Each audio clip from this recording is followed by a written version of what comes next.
morning, 7th grade artists. It's Tuesday at about 10:45 in the morning. Your next assignment, the self-portrait, is going to be two parts. The first part is like a live practice session. You're going to need a mirror and you're basically going to study your face from the shoulders up, and I want you to focus on the face proportions and details and shading. I'm going to do a demonstration for part one, how to draw your face and how the proportions should work. The second part, part two, it's going to be the final, more creative version for the project. This is where you're going to take a picture of yourself with your camera or your Chromebook. Basically take a selfie, and it can be any pose or any expression that you want. And you're going to draw yourself from the photo, and then in the background you're going to incorporate two of your favorite things. The background should be totally filled in and it should have some color. The portrait you can leave in black and white or add color if you'd like. I'll attach some sample artworks for part two as well, and that won't be due until next Monday-ish.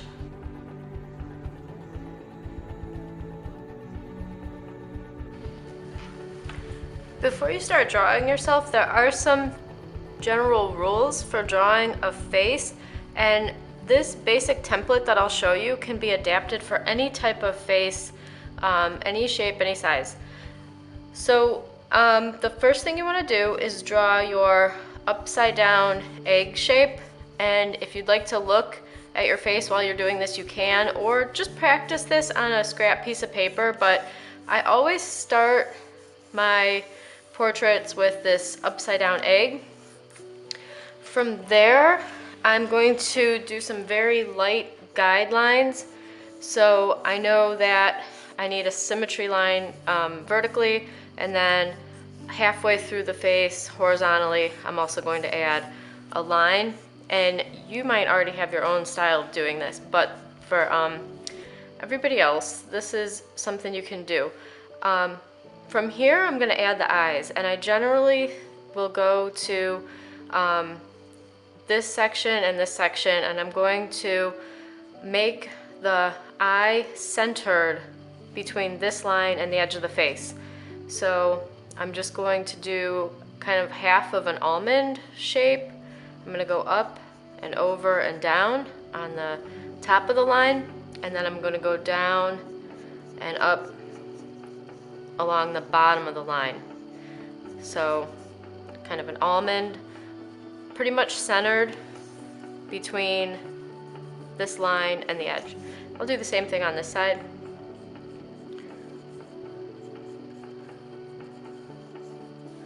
And then from here, I'm gonna estimate that the nose ends about halfway between this line and then the chin.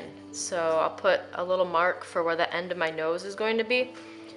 And I'm gonna sketch that, the lines that kind of come down from the corners of the eyes towards the bottom of the nose. And then you have your nostrils are kind of like a C shape on one side and a backwards C on the other. And then I'll make a little U shape right between the nostrils like this. And then right here I'll kind of put a dark, like a little dark oval, just to kind of represent where the nostrils are. And then we'll go back, and this is just a very generic face, just where to put the parts of the face. I'm gonna go down from the nose a little bit and put a little line, and then I'm going to put a little U shape for the middle of the top lip.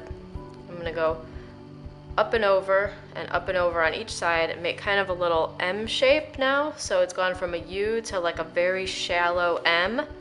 I'm gonna extend those lines over, and then I'm gonna go down and kind of outline the contour of the bottom lip.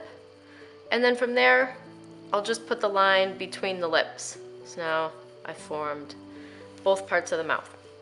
And then you have enough room for the chin, and that can always be adjusted based on your own face. Once I have this established, I'll go back up and I'll add in the eyebrows.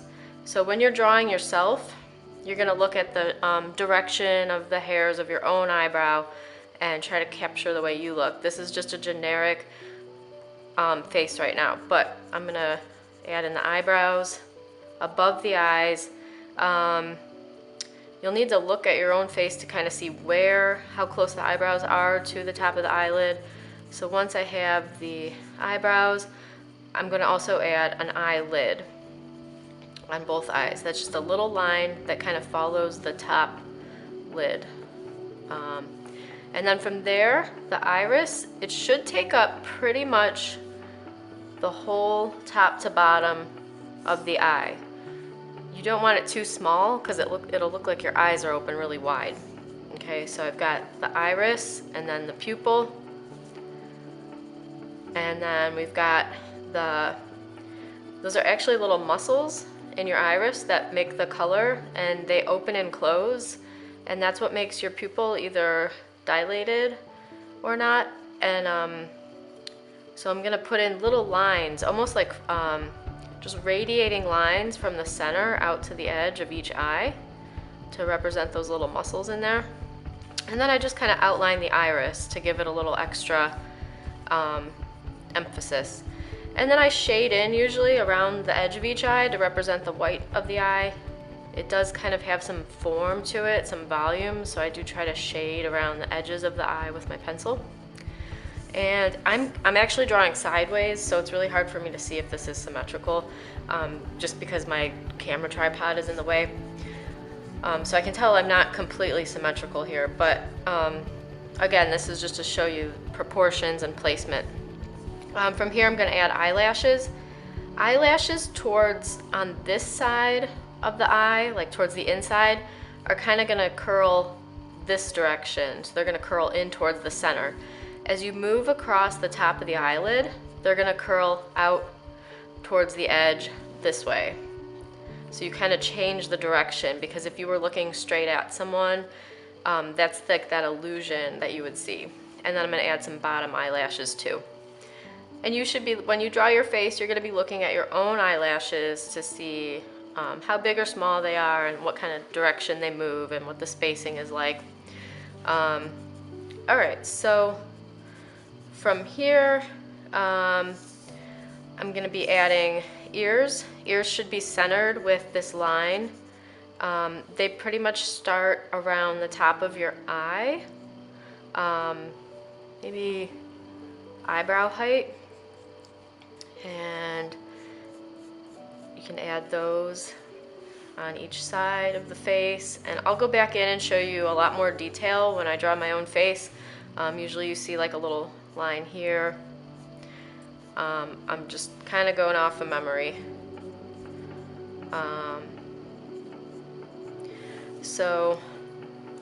Now you notice there's a lot of room here for the forehead. It's supposed to look like that because we have to add the hairline and the hair, and that actually takes up most of the second portion of the head. So I'm gonna go ahead and just kind of sketch in just some imaginary hair here. And it should also stick up past the crown of the head. The hair, you shouldn't have just hair flat on the skull. That would look kind of strange. So I'm gonna add in where I think kind of my hair goes, kind of my hairline.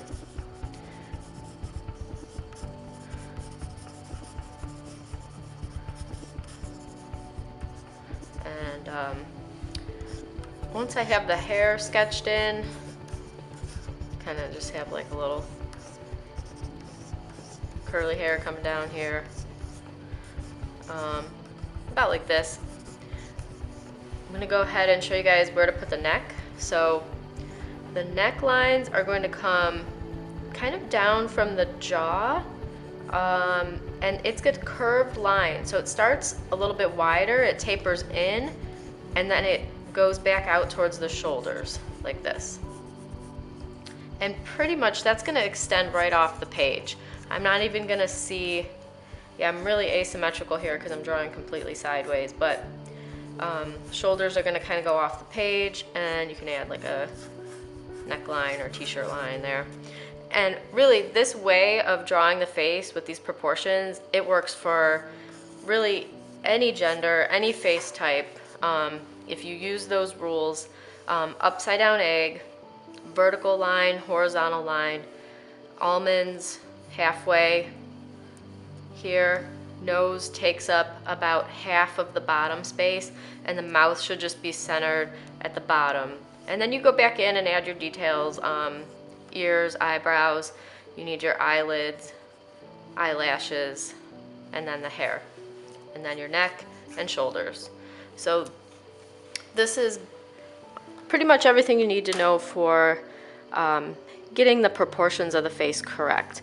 And you can even practice this before you do your own study by looking in the mirror. And if you don't have a mirror, you can use your phone as a mirror.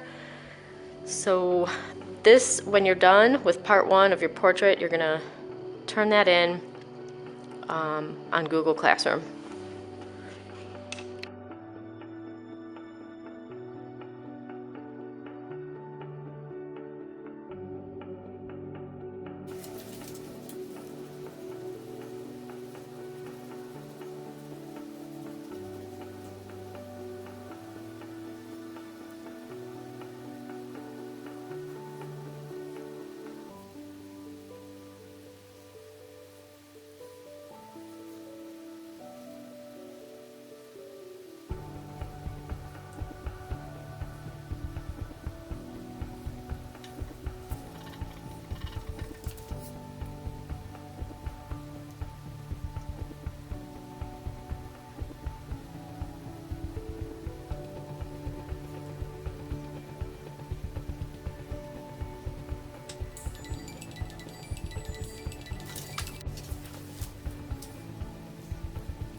So for part 1, start with your self-portrait where you study your face in the mirror and include as much details, shading, and correct proportions as possible.